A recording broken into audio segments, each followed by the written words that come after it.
தமிழகத்தில் போதைப் பொருளை கட்டுப்படுத்தும் காவல்துறை நடவடிக்கைகளை குழு அமைத்து கண்காணிக்க உத்தரவு பிறப்பிக்கப்பட்டுள்ளது. அது தொடர்பான முக்கிய செய்தியை பார்த்துக் கொண்டிருக்கிறோம். கூடுதல் விவரங்களை தலைமை செய்தியாளர் சிவா வழங்க கேட்கலாம். வணக்கம் சிவா, கூடுதல் விவரங்கள் என்ன? வினிதா, தமிழகத்தில் போதைப் பொருளை கட்டுப்படுத்தும் காவல்துறையினரினுடைய நடவடிக்கைகளை மேற்பார்வையிட போதைப் பொருள் தடுப்பு அதிகாரி, சிபிஐ அதிகாரி ஆகியோர் அடங்கிய சிறப்பு கண்காணிப்பு குழுவை அமைக்க மத்திய மாநில அரசுகளுக்கு சென்னை உயர்நீதிமன்றம் உத்தரவு பிறப்பித்திருக்கிறது. சென்னையில் பெரும்பாக்கம், துறைப்பாக்கம் உள்ளிட்ட இடங்களில் அடிப்படை வசதிகள் ஏற்படுத்த கோரிய வழக்கு நீதிபதி கிருஷ்ணகுமார் மற்றும் பி பாலாஜி ஆகியோர் கொண்ட அமர்வுல இந்த தினம் விசாரணைக்கு வந்தது.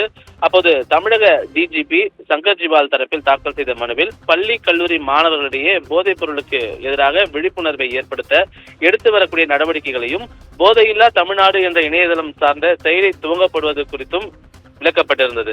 அப்போது குறுக்கிட்ட நீதிபதிகள் அண்டை மாநிலங்களில் இருந்து கொரியர் மூலமாக போதைப் பொருட்கள் தமிழகத்திற்குள் நுழைவதாக தெரிவித்திருந்தனர். அது மட்டுமல்லாமல் மாவட்டம் மற்றும் தாலுகா அளவில் போதைப் பொருட்கள் சாதாரணமாக கிடைப்பதாகவும் இதனை கட்டுப்படுத்த மக்களிடையே விழிப்புணர்வு ஏற்படுத்த சட்டப்பணிகள் ஆணையக்குழுவிற்கு உத்தரவு பிறப்பித்திருக்கிறார்கள். அது மட்டுமல்லாமல் பள்ளி மற்றும் கல்லூரிகளில் இருந்து 100 மீட்டருக்குள் எந்த கடைகளும் அமைக்கக்கூடாது எனவும் போதைப் பொருளை கட்டுப்படுத்துவதில் காவல்துறையினருடைய நடவடிக்கைகளை மேற்பார்வையிட போதைப் பொருள் தடுப்பு அதிகாரி ஒருவரையும், சிபிஐ அதிகாரி ஒருவரையும், அரசு அதிகாரிகள் அடங்கிய சிறப்பு கண்காணிப்பு குழுவை அமைக்க மத்திய மாநில அரசுகளுக்கு நீதிபதிகள் உத்தரவு பிறப்பித்திருக்கிறார்கள்.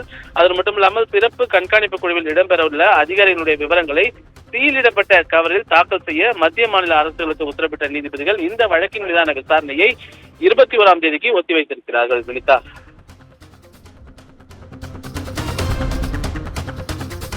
கூடுதல் விவரங்களுக்கு நன்றி சிவா.